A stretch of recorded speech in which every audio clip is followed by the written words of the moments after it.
Mes frikës, pasigurisë dhe mungesës së vëmendjes nga pushteti vendor, banorët e fshatit Vajz vijojnë të jetojnë mes ankthit prej më shumë se 2 muajsh. Rëshqitjet e dherave kanë dëmtuar banesat e tyre, si edhe rrugën kryesore të fshatit. Blu Televizion është rikthyer këtë të njëjtën në fshatin Vajz në bashkinë Selenis, ku duket qartë se situata nuk ka ndryshuar as pak. Rruga kalohet më shumë vështirësi, ndërsa për banesat të dëmtuara nuk ka asnjë reagim nga Bashkia e Selenisës. Floresha Islami jeton aktualisht tek familjarët e saj, pasi banesa e saj është e pabanueshme.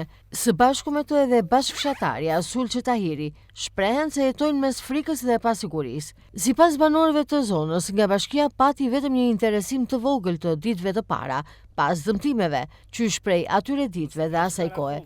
Megjithëse kanë kaluar më shumë se 2 muaj, nuk është ndërmarrë asnjë veprim konkret.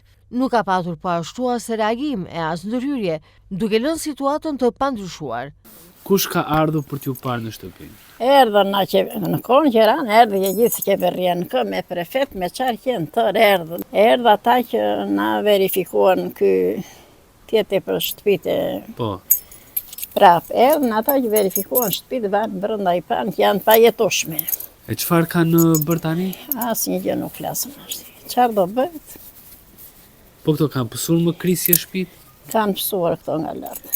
Ju ku jetoni tani më? Po ja vetë te kunati aty na e keqja qysh do bëj. Djali ka hedh lekët këtu që bëm këto. Jo për sollën Vini plako. shikoni çdo ditë shtëpitë? Ua, kam 2 pula vi çdo ditë këtu. E si ndjeni kur I shikoni? Oh, po si ndjen. si dëmtuar them unë. Çfarë do ndjen? Keni shpresa nëna se do t'ja... Po shpresa kemi, po. Nuk e dim ku do bëhet. Njëherë thonë ata gjë në vendin. Për te që ka në vendin unë, jam dhe vetëm. Qofse na japin në një hyrje dhe në lorë s'ma ka qefi.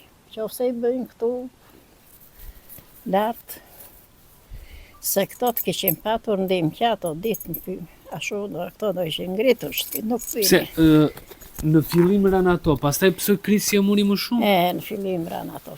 Ra muri, këse muri 60 metra këtu e për te I gjithë.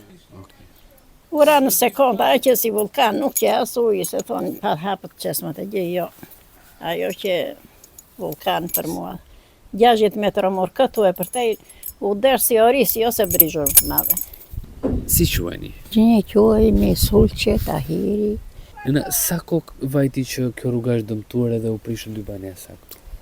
Kjo vate gati 1 muaj, që është dëmtuar, edhe na shtin, dhe ne me merak jemi, me lloj jemi, se shiko, kjo ka rënë komplet. A kjo është shtëpia juaj? Kjo është shtëpia ime, kjo këtu, banesa. Diellore Sulça jam e kësaj shtëpie se burrim ka dekur edhe kam djemp. Edhe jemi këtu në shqip, këto kanë marrë të gjitha kric shtëpit, tej për tej, se që zhëvej puna se di. Sa shtëpi u dëmtuan kur u prish rruga? Këto 3 shtëpi, këto të 2 aran, edhe kjo 3 në shqip të shumë. Ka ardhur njëri në bashkia ose? Unë si preson nuk kam pjeku njeri. Po rruga është bërë apo ashtu si ishte? Rruga si shka qonë, jo kanë bënë ca gjëra kështu që më bjenë njërzit, e më bjerë makinat edhe asë një gjë. Keni frikë, është rrezikshme akoma? Po si s'kemi frikë. Jam vete 6 brenda, unë kam 2 djetë e djali, qupën edhe vetë. Edhe rri gjithë natën me merak. Keni akoma merak? Po, kemi merak, si s'kemi. Se këto banesa kjo qkullun, këto qenë me themel, nuk qenë hajde kështu kosisht, këto qenë me themel. Në shtit me merak jemi. Situata në fshatin Vajz mbetet shqetësuese, ndërsa nga Bashkia e Selenisës nuk ka asnjë reagim. Banorët vijojnë të jetojnë mes frikës dhe pasigurisë për të ardhmen e tyre, me shpresën se diçka do të ndryshojë, por edhe pse kanë kaluar tashmë 2 muaj, asgjë nuk ka ndryshuar.